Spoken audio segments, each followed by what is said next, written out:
कि तू जो मांगेगा हम देंगे।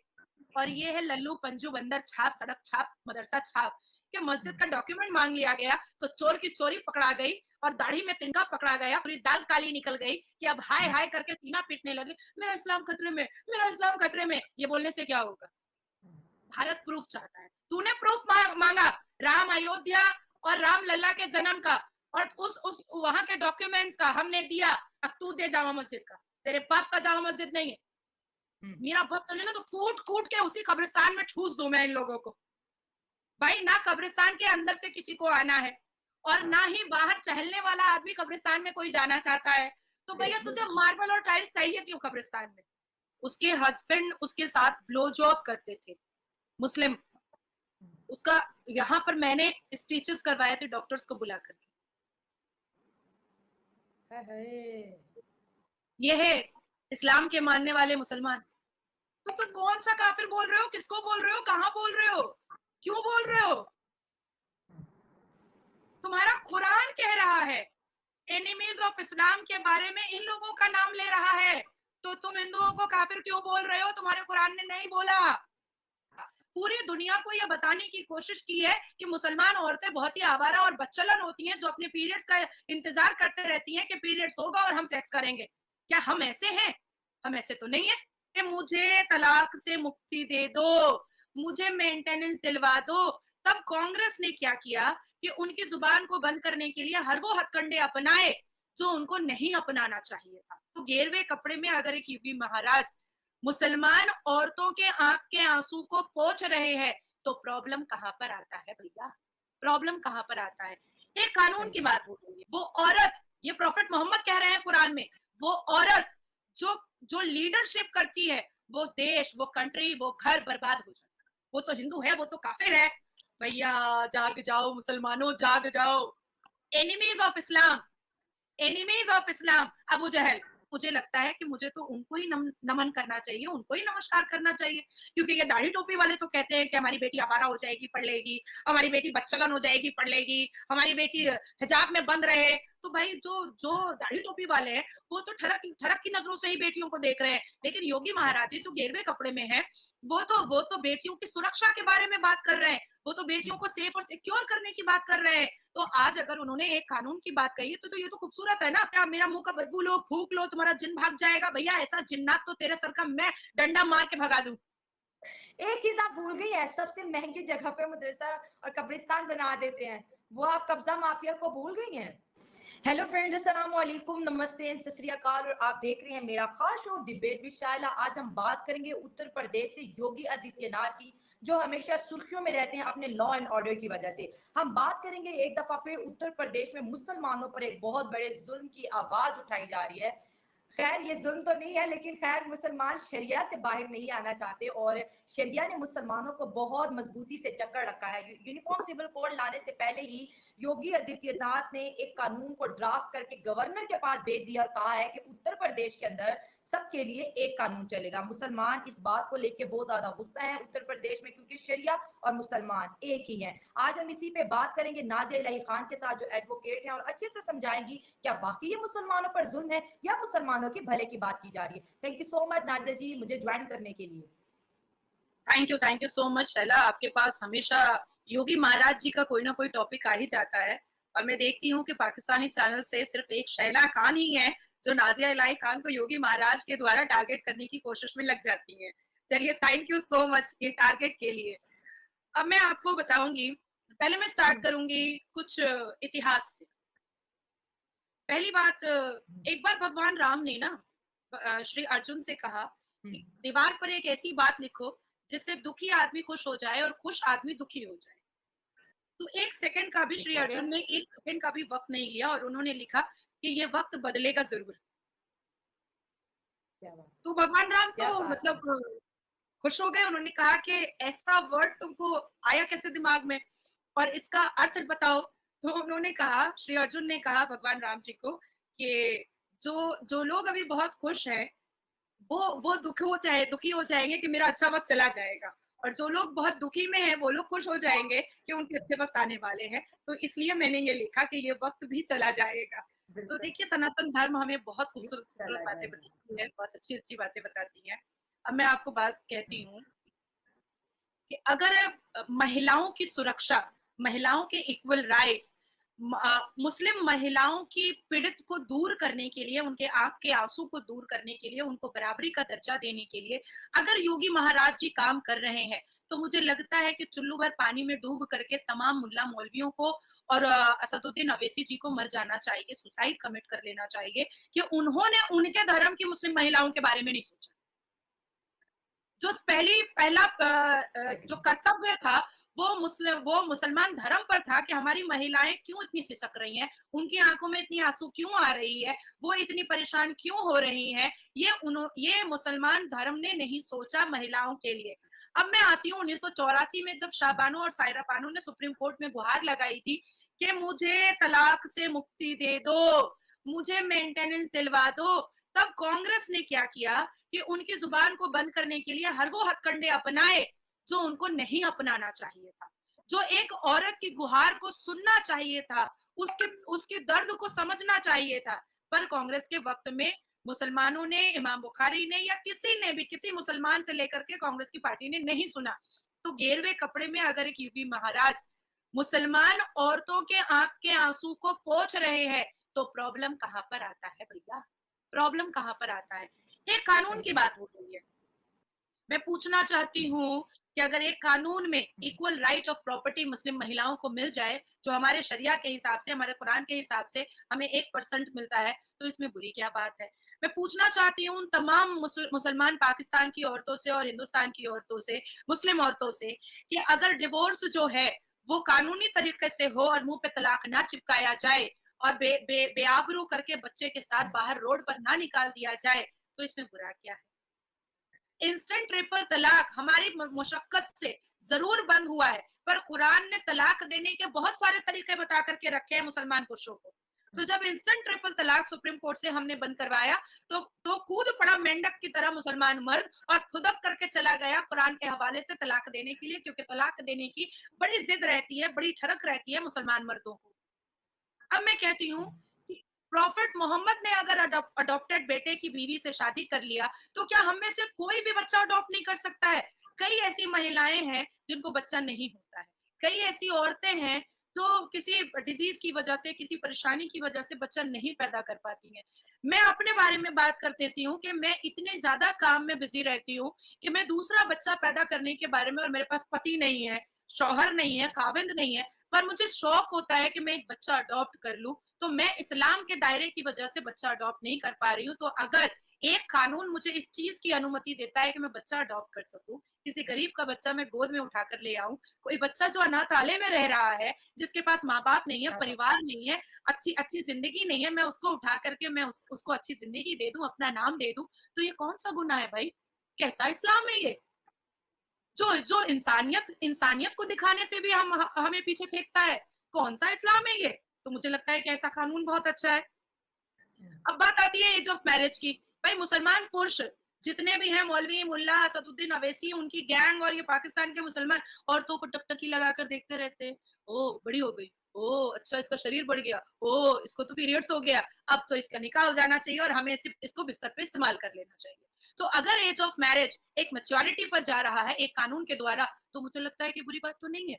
औरतों का अधिकार है भाई, उनको उनको बचपन बचपन बचपन का एक सिनेरियो उनको मजा लेने दो, जवानी का लेने दो, उनको पढ़ने दो, उनको समझने दो, उनको अपने आप को समझने दो, उनको उनको शिक्षा हासिल करने दो। शादी तो होनी ही है, बच्चे तो पैदा होने ही है, लेकिन क्यों ऐसा है कि भाई पीरियड्स होगा और शादी कर दो? क्यों? हम इतने आवारा और इतने बेबहरा है कि हम इंतजार करते रहते हैं कि भाई पीरियड्स हमारा होगा और हम सेक्स कर लेंगे। हम इतने कैरेक्टरलेस हैं। मतलब मुसलमान कौम ने हमेशा पूरी दुनिया को ये बताने की कोशिश की है कि मुसलमान औरतें बहुत ही आवारा और बच्चलन होती हैं, जो अपने पीरियड्स का इंतजार करते रहती हैं कि पीरियड्स होगा और हम सेक्स करेंगे। क्या हम ऐसे हैं? हम ऐसे तो नहीं है भाई। सनातन धर्म तो कहता है कि औरत घर को घर बनाती है। औरत अगर घर में होती है तो घर स्वर्ग लगता है। बुजुर्ग और औरत अगर घर में होती है, बच्चे घर में होते हैं, तो घर घर घर को स्वर्ग माना जाता है। ये सनातन धर्म बोलता है। तो आप ऐसी अफवाह क्यों उड़ा रहे हैं सर पे दाढ़ी टोपी रख करके कि मुसलमान औरतें और लड़कियां अगर पीरियड्स के बाद निकाह ना पड़े तो वो किसी के साथ भी जाकर सेक्स कर लेंगी? हम ऐसे तो नहीं है, हमारा चरित्र ऐसा तो नहीं है। अब मैं आपको बोलती हूँ कि देखिए इस्लाम क्या कहता है। इस्लाम में औरत सिर्फ एक ऑब्जेक्ट है। अगर इस्लाम इस्लाम के हिसाब से हम जो अब तक चल रहे हैं, हमें सिर्फ एक ऑब्जेक्ट बना करके रखा गया है। सूरह अन-निसा 8:277 क्या कहता है? वो औरत, ये प्रॉफेट मोहम्मद कह रहे हैं कुरान में, वो औरत जो जो लीडरशिप करती है, वो देश, वो कंट्री, वो घर बर्बाद हो जाता है। तब बर्बाद नहीं हुआ। अब हम औरतों के आइडेंटिफिकेशन पर आप क्वेश्चन मार्क लगा दे रहे हैं, हमारे चरित्र पर आप उंगली उठा दे रहे हैं। हम बर्दाश्त करेंगे? अब नहीं बर्दाश्त करेंगे। अब मैं आपको बताती हूँ सूरह अन-नसा, सूरह अन-नसा प्रॉफेट मोहम्मद कहते हैं कि वो औरतें जो परफ्यूम लगा करके बाहर निकलती हैं, उनकी मौत के बाद उनको प्रोस्टिट्यूट की नजरों से देखा जाएगा। हाँ, परफ्यूम लगाना तो एक नाजायज चीज है। बात ठीक आप कह रही हैं, आज के जमाने के क्यों? मॉडर्न वुमेन में आप इस चीज क्या को करें, क्या बहुत करें शाला, एक मिनट, क्या करें, क्या करें? सुसु लगाकर निकले, पोटी लगाकर निकले, गोबर लगाकर निकले, क्या करें? भाई एक इंसान, मैं अपने बारे में बात करती हूँ, मैं आपके भी बारे में बात करूंगी। मैं अपने बारे में, हम दो लोग यहाँ पर बैठे हैं, मैं अपने अपने बारे में बात कर रही हूँ। मैं सुबह 9:30 बजे निकलती हूँ, कोर्ट जाती हूँ, पब्लिक गैदरिंग में जाती हूँ, पॉलिटिकल मीटिंग करती हूँ, चैम्बर में बैठती हूँ। भाई पसीना निकलता है, हम पसीने में भीग सकते हैं, सामने वाले को गंध आ सकती है, तो परफ्यूम स्प्रे करते हैं, तो उससे मैं प्रोस्टिट्यूट हो गई। आप रोड शो करती हैं, आप हजारों लाखों लोगों के भीड़ में जाकर के आप पसीने पसीने हो जाती हैं। मैंने कई बार देखा है कि आप अपने बाल वाल भी बांध लेती हैं, तो क्या आप प्रोस्टिट्यूट हो गई अगर आपने इत्र और परफ्यूम लगा लिया तो? क्यों? ये जो कौन सा क्रेजी है इस्लाम परफ्यूम का वो क्या करे?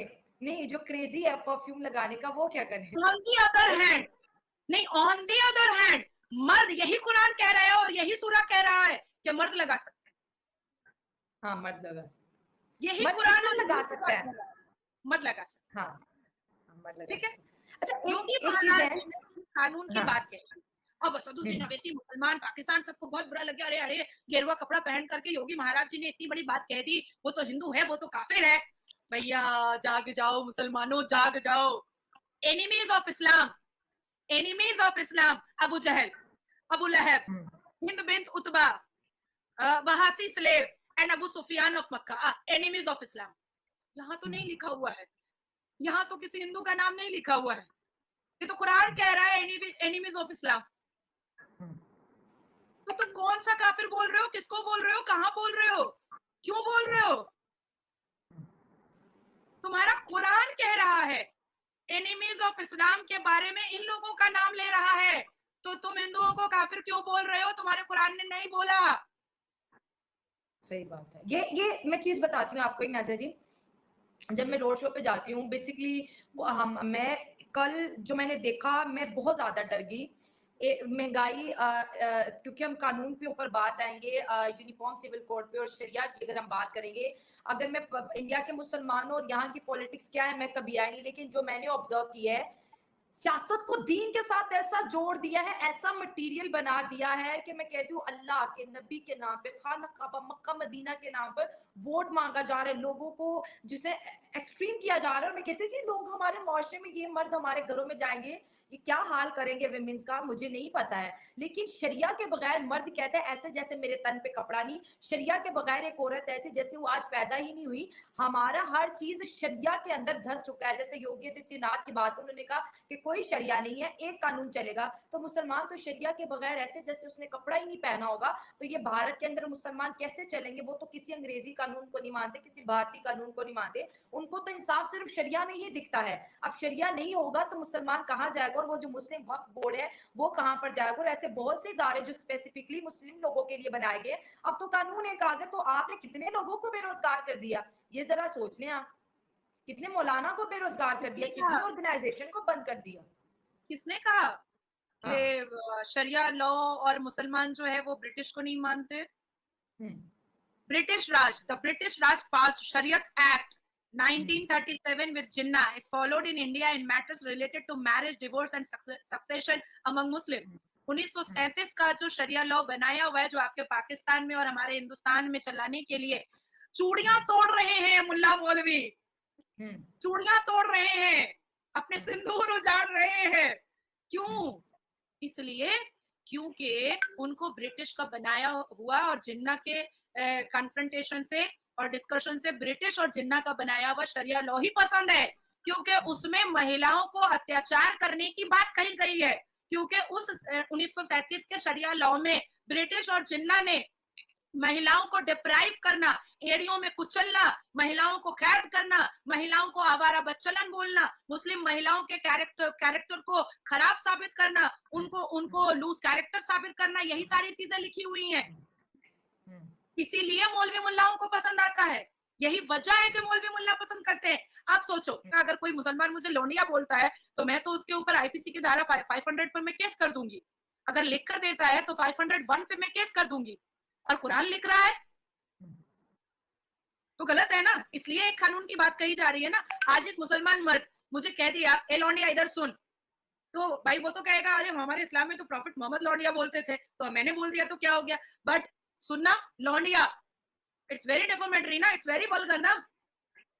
अब मैं आपको बताती हूँ एक और बात, कुरान में जो ये जो हमारे मौलवी मुल्ला बार बार कहते हैं कि अरे प्रॉफिट मोहम्मद तो ऐसे थे कि उनके ऊपर एक बुढ़िया कचरा फेंक देती थी तो वो नहीं फेंकी तो वो चले गए, उसकी तीमारदारी करने के लिए वो बीमार हो गई। मुझे बताइए आप, पूरा मैं चैलेंज कर रही हूँ पाकिस्तान के मौलवी मुल्ला और हिंदुस्तान के मौलवी मुल्ला को कि ये बात कौन सी सूरह में, कौन सी आयत में और किस चैप्टर में, किस पारा में लिखी हुई है। This is fiction, this is fake, नहीं है, ये झूठी नहीं है, कहानी, मैंने बहुत सर्च किया है, ये झूठी कहानी है। मैंने बहुत सर्च किया है, नहीं मिला फिर। नहीं मिला ना, क्योंकि ये झूठी कहानी है, नहीं, क्योंकि ये झूठ है। ये कहाँ से आई, किसने डाली मुझे नहीं पता, लेकिन इसका रेफरेंस कोई नहीं है।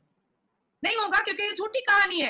अरे प्रॉफिट मोहम्मद सल्लल्लाहु अलैहि वसल्लम तो हमेशा जो जो दीन नहीं मानता था उसके मर्डर का ऑर्डर दिया करते थे, उसके मर्डर का ऑर्डर दिया करते थे। हमारे कुरान में है ना अलवला वलबरा, इसका इसका मतलब क्या है, जो खुदा को ना माने उसके साथ पनिशमेंट, डेथ पेनल्टी दी जा सकती है। अलवला वलबरा, अभी हम लोग सुनते हैं कुरान का पहला वर्ड इकरा का है, अल्लाह ने कुरान में पहला वर्ड इकरा का दिया है। इकरा का मतलब है पढ़ो। खोलिए कुरान शैला, दिखाइए मेरे को पहला वर्ड इकरा। खैर ये तो बड़े मसले मसाइल हैं शरिया के। हम वापिस योगी आदित्यनाथ जी पे आते हैं। योगी बाबा के बारे में कहा जाता है कि हमेशा जो है मुस्लिम के पीछे पड़े रहते हैं। अब देखो उसमें मुसलमानों की भलाई भी, मैंने बहुत पॉइंट पे ये चीज नोटिस की है। शुरू में सख्ती करते हैं लेकिन बाद में फिर वही मुस्लिम, आज देखिए उत्तर प्रदेश की अगर बात करें तो 70% जो मुसलमान है वो योगी आदित्यनाथ जी के साथ खड़े हैं। अभी जैसे उन्होंने कानून बैन करवाए, एक मुस्लिम विमेन बाहर नहीं आती, एक मुस्लिम मर्द क्यों बाहर आता है, सवाल ये है। एक मुस्लिम, जो कानून में रिफॉर्म्स होते हैं विमेन मजे से सह लेती, चलो अच्छा हो गया, कुछ तो हो गया हमारे लिए। लेकिन जो जलसे जुलूस करेंगे या जो कहेंगे मुसलमानों पर हमला हो गया, ये हिंदुत्व की बात कर रहे हैं, मुसलमान और इस्लाम अब खतरे में आ चुका है इंडिया के अंदर बीजेपी के सरकार के होते हुए, लेकिन जो रिजल्ट आते हैं कानून बदलने के बाद उसे बड़ा फायदा होता है। तो अब ये जो मैं चाहती हूँ जो इंडिया से हमें देख रहे होंगे, हो सकता है बहुत से मुसलमान उत्तर प्रदेश से देख रहे होंगे, एक कानून आने से इनकी जिंदगी में कितना सुधार आएगा। और योगी आदित्यनाथ जी के ये जो ऑर्डर्स हैं हिंदू मुस्लिम को अलग करके, अगर आप क्योंकि लॉयर है कानून के एतबार से देखें तो जिंदगी हमारी जो है, जो मुस्लिम वहां पर रहते हैं जो शरिया को हमेशा प्रेफर करते हैं, उनकी जिंदगी में कितनी खुशहाली और बहार आएगी ये भी जरा बताओ।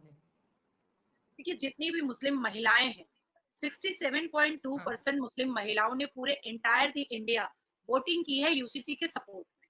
ठीक है, जैसे आसाम के चीफ मिनिस्टर ने बहु विवाह पॉलीगेमी बंद करने के लिए ड्राफ्टिंग गवर्नर को भेजी है, बहुत अच्छी बात है भाई। एक अपनी बीवी के साथ रहो, उसको मान सम्मान दो, उसके 4 सेक्स टॉय लेकर के बिस्तर पे सोने की क्या जरूरत है। अगर पैसे आपके पास ज्यादा है, धन ज्यादा है, तो आप बच्चे अडॉप्ट कीजिए, आप अनाथ बच्चों को आप ऑर्फन हाउस में आप डोनेट कीजिए।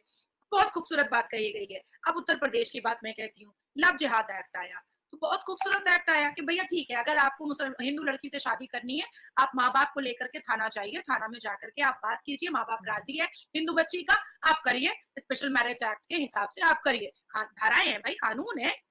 मैं किसी हिंदू से कर सकती हूँ, हिंदू किसी मुसलमान से कर सकता है, ये हमारे देश का कानून है, कहीं पर रोका नहीं गया है। उसके बाद रोमियो एक्ट आया, तो जो गर्ल्स स्कूल के सामने जो लड़के लोग अड्डाबाजी करते हैं, सीटी पुड़ती बजाते हैं, जो गंदी गंदी बातें बोलते हैं, और मुसलमान लड़कों के पास क्योंकि उनको कुछ बनना नहीं होता है, कुछ करना नहीं होता है, देश के हित में कुछ नहीं करना होता है, अपने परिवार वालों के लिए कुछ नहीं करना होता है, अपने अपने आप को सक्सेस की तरफ लेकर जाना नहीं होता, तो उनके पास बहुत सारा समय होता है।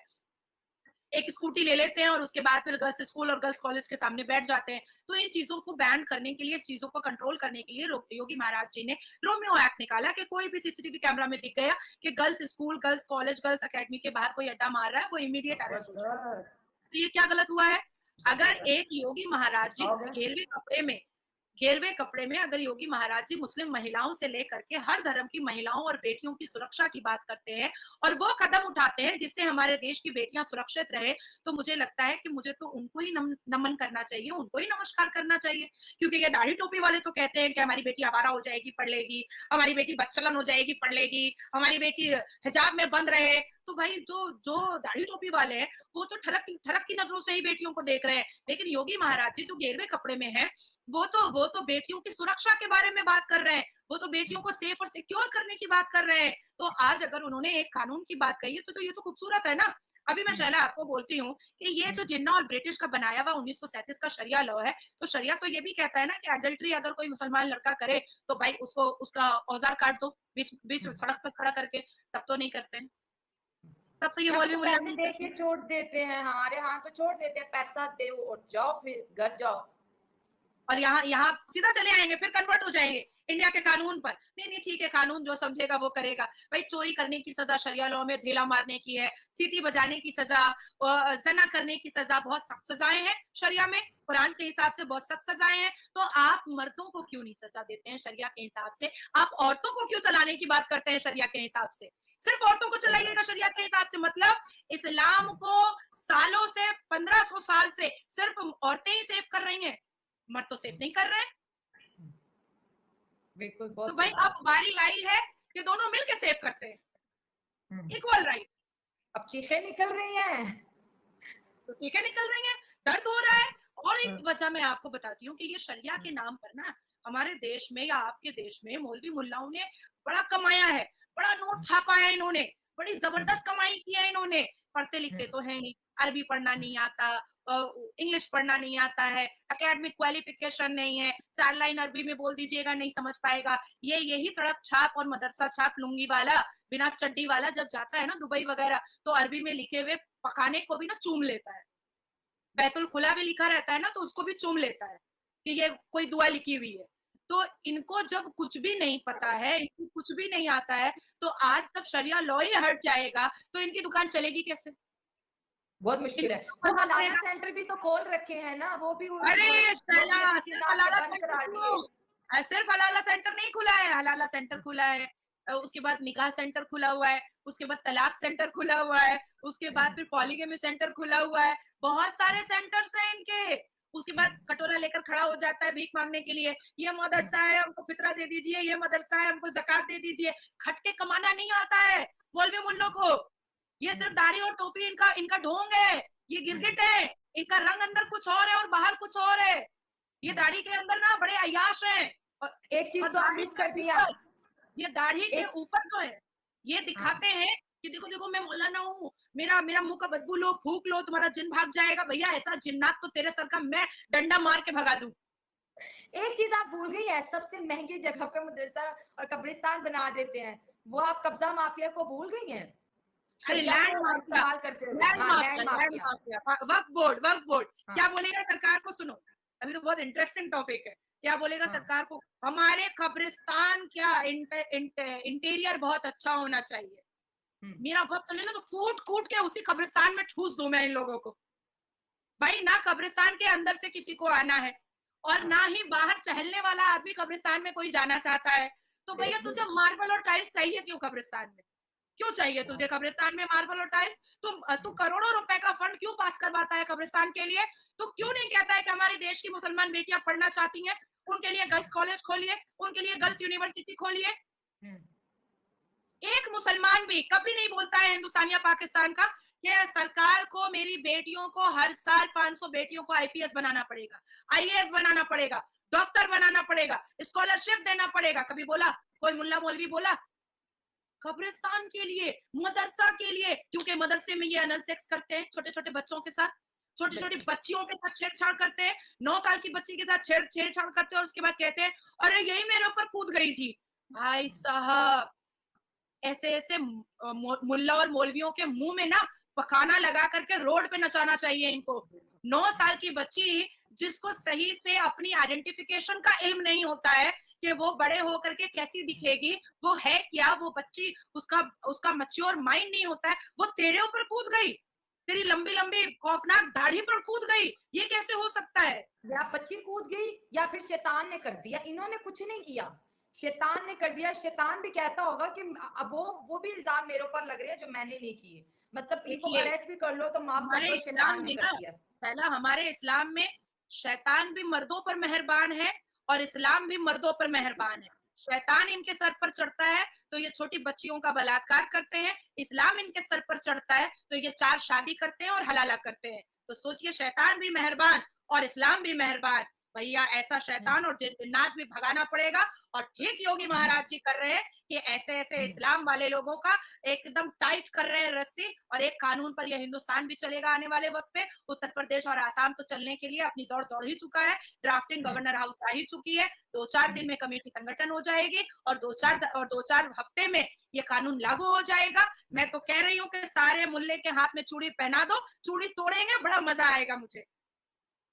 सही कह रहे हैं। एक और चीज जरा वाजिया कर दे, हमने देखा है कि उत्तर प्रदेश में स्पेशली ये बुलडोजर चलाए जाते हैं, कोई भी कोई मिसबिहेव करता है किसी दूसरे धर्म के साथ तो फौरन उसके घर को तोड़ दिया जाता है। तो इस पे बहुत से मुसलमानों का ये कहना है कि उसको कानून के तहत सजा दी जाए, घरों को क्यों तोड़ा जा रहा है, ये भी एक तरीके का जुल्म है जो कि उत्तर प्रदेश में मुसलमानों पर किया जा रहा है। तो और कहते हैं कि दंगा सिर्फ मुस्लिम ही नहीं भड़काते, हिंदू भी भड़क, तो क्या कभी किसी हिंदू के घर पे बुलडोजर चला?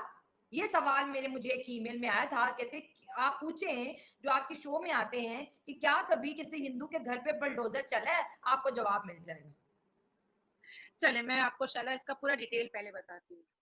उत्तर प्रदेश में जब भी कोई ऐसी घटना होती है तो 99.9% मुसलमान ही सामने आता है। अब मैं उसका लिस्ट लेकर बैठूंगी तो आधा घंटा हमें और बैठना पड़ेगा। 90 को आप गूगल में भी सर्च कर सकते हैं। 99.9% रेप हो, बलात्कार हो, आपका लड़कियों के साथ छेड़छाड़ हो, तो ये सारी घटनाएं मुसलमान लड़के मर्द ही करते हैं। ठीक है, तो अब होता क्या है कि जब उसके ऊपर वेरिफिकेशन और इन्वेस्टिगेशन स्टार्ट होता है तो पता चलता है कि उसके घर वालों ने अखिलेश यादव के जमाने में अपने अवैध निर्माण बनाए थे। परमिशन उनको कॉर्पोरेशन से मिला था 1 माले का, पर बना के रखा है 5 माला। तो जहां पर एक क्रिमिनल एक्ट के तहत उनकी क्रिमिनल एक्टिविटीज पर उनको सजा मिलती है, तो साथ साथ जब इन्वेस्टिगेशन के द्वारा अवैध निर्माण का जब पता चलता है तो उस पर भी कार्रवाई हो जाती है। ठीक है, अब उत्तर प्रदेश के कुछ लोग जो है, क्योंकि आपने स्पेसिफिकली उत्तर प्रदेश की बात कही है, कुछ ऐसे मुस्लिम कम्युनिटी हैं जो अंदर ही अंदर बहुत सारी जिहादी एक्टिविटीज करते हैं, जिसमें कुछ महिलाएं भी हैं और बहुत ही रिनाउंड घर की महिलाएं हैं जो निकाब, हिजाब और शायरी वाले जो शायर लोग होते हैं, उनकी उनकी बेटियां हैं, उनकी बीवियां हैं। तो ये लोग क्या करती हैं कि अंदर अंदर जो है ना, वो टेररिज्म को बढ़ावा देती है, जो काफी रिनाउंड है वहां पर। लोग जानते हैं कि ये इस्लाम के द्वारा टेररिज्म को बढ़ावा देती हैं। तो जब उनको नोटिस जाती है, जब उनके घर में नोटिस चिपकाया जाता है, जब उनसे पूछा जाता है कि आप ये क्यों कर रही हैं, तो जब इन्वेस्टिगेशन जब लेंदी होता है तो पता चलता है कि अखिलेश यादव की सरकार के वक्त जब समाजवादी पार्टी हुआ करती थी तो उस वक्त ऐसे लोगों को रखा जाता था हिंदू मुस्लिम राइट कराने के लिए और अपनी सरकार बचाने के लिए। तो ऐसे लोगों को थोड़ा इनकरेज किया जाता था कि ठीक है, तुम्हारा ये घर नहीं भी है, फिर भी तुम वक्फ बोर्ड के लैंड को तुम कैप्चर करो और तुम अपना घर बना लो। देखिए, कोई भी अगर मेरे आगे पीछे घूम रहा है तो मुझे उसको कोई ना कोई फैसिलिटीज देने की जरूरत पड़ेगी। वो खाली पेट और नंगे पैर तो आपके पीछे नहीं घूम सकता है। तो यही फैसिलिटीज उस वक्त उन लोगों को दी जाती थी। अभी मैं आपको एक बात बताती हूँ कि हालिया में आपने सुना होगा कि एक एनकाउंटर हो गया एक बहुत बड़े गुंडे का उत्तर प्रदेश में। मैं उसका नाम नहीं लूंगी अभी, ठीक है, क्योंकि वो फिर उसको डिटेल में बोलना पड़ेगा। उसकी वाइफ असदुद्दीन अवैसी की पार्टी की मेंबर थी और उसकी वाइफ एक पूरा का पूरा टेररिज्म एक्टिविटीज और उसकी टीम चलाती थी। उसकी टीम में महिलाओं को बम गोली चलाना सिखाया जाता था। तो अब आप बताओ कि ऐसे क्रिमिनल टीम को, ऐसी टेररिज्म एक्टिविटीज को बंद करना चाहिए कि नहीं चाहिए? तो अगर उसको डेफिनेटली बंद करना करने चाहिए। के लिए अगर उनके ऊपर कार्रवाई की जाती है, तो इसमें बुरा क्या है?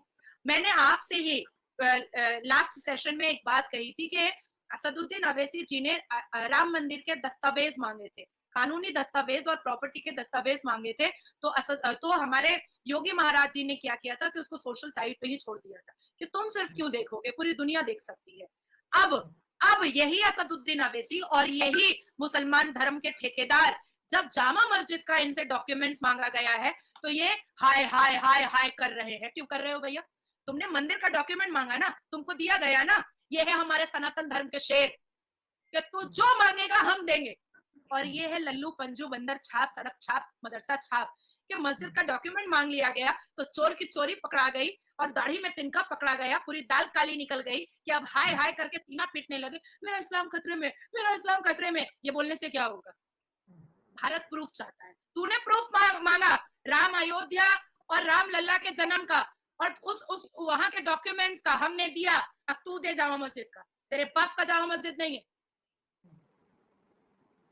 तो यही रीजन है कि जब एकदम हम टू द पॉइंट और लीगल पॉइंट पर बात करते हैं, तो मुसलमान जो होते हैं ना, वो डायरेक्ट खुश हो जाते हैं।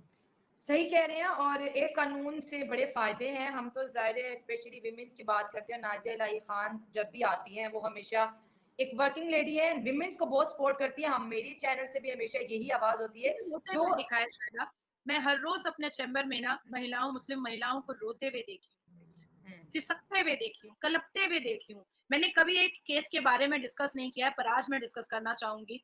एक लड़की मेरे पास आई थी बशीरहाट से, हमारे बंगाल के ही बशीरहाट से। उसके हस्बैंड उसके साथ ब्लो जॉब करते थे, मुस्लिम। उसका यहाँ पर मैंने स्टिचेस करवाए थे डॉक्टर्स को बुला करके। ये है इस्लाम के मानने वाले मुसलमान। और जो कोई भी मुझे इस बारे में क्रिटिसाइज करेगा, आप मुझे कहिएगा, मैं वो केस के सारे पेपर आपको भेजूंगी और आप इसमें लिंक कीजिएगा। जो कोई भी क्रिटिसाइज करेगा, उसके पेपर्स में आपको भेजने को तैयार हूँ। पूरी फाइल के पेपर में पीडीएफ फाइल करके भेजूंगी, आप उसको लिंक में आप उसको अटैच कर दीजिएगा पीडीएफ फाइल को। यहाँ पर स्टिचेस करवाए थे मैंने। उसका तो सारा मुंह फट गया। बाकी आपका काम है, पता नहीं कितने दर्दनाक कहानियां रोज आपकी टेबल पे आपको पढ़ने को मिलती हैं। लेकिन हम बात करेंगे इक्वालिटी की। इंडिया इसीलिए तरक्की कर रहा है क्योंकि वो अपने वुमेन्स को रिस्पेक्ट दे रहा है। और हिंदू मुस्लिम की बात नहीं है, ये तो हमने चलो एक टॉपिक उठाया कि क्योंकि बहुत ज्यादा लोग हिंदू मुस्लिम करते हैं कि उत्तर प्रदेश, योगी आदित्यनाथ भारत में जो होता है सबसे पहले उत्तर प्रदेश में कर देते हैं, बाद में वो हवाएं पूरे भारत में चलती हैं। लेकिन जो लीडर अच्छा काम कर रहा है जिससे दो लोगों को फायदा हो रहा है, हम हमेशा उसके सपोर्ट में रहेंगे, पाकिस्तान से हो या इंडिया से हो। और ये चैनल स्पेसिफिकली उन लोगों के लिए हमने बनाया है जो डरती हैं, विमेन जो बाहर नहीं निकलती अपने काम के लिए। नहीं तो ऐसी बहुत सी विमेन, बहादुर विमेन मेरे चैनल पे मौजूद होती हैं जो आपको मोटिवेट करेंगी, साथ साथ आपको गाइड भी करेंगे कि आपको करना क्या है। बहुत अच्छा लगा नाज़िया जी आपसे बात करके, और हमारी बहुत सी दुआएं आपके साथ है। आप इसी तरह काम करती रहे, अपने मेहनत से इसी तरह बहुत से अंधेरों को मिटा के रोशनी करती रहे। बहुत अच्छा लगता है। मुझे कभी नहीं लगा कि मैं इंडिया से बात करूं, मुझे ऐसे लगता है मैं किसी अपने के साथ जुड़ रही हूँ, मैं किसी अपने से बात कर रही हूँ। मैं मुझे पाकिस्तान से आवाज उठा रही, मुझे ऐसा लगता है कि ये चीज कभी ना कभी हमें फायदा जरूर पहुंचाएगी, क्योंकि हर विमेन का मसला एक है, हर विमेन एक जैसा सोचती है, एक जैसा रहना चाहती है। तो ये हिंदू मुस्लिम सिख ईसाई में नहीं हमें पढ़ना, हम विमेन से बात करेंगे। Thank you so much. और यूनिफॉर्म सिविल कोड जब आएगा मुझे लगता है उसका साया हम पे भी पड़ेगा, क्या पता हमारे वाले भी थोड़े मौलाना के चुंगल से निकल के हमें भी थोड़ी आजादी दे। दोस्तों ये थी मेरी आज की वीडियो। मुझे नाज़िया खान को दे इजाजत। नाज़िया जी का फेसबुक है, जल्दी से उन्हें फॉलो कर ले ताकि उनसे रिलेटेड अपडेट आप तक पहुंचती रहे।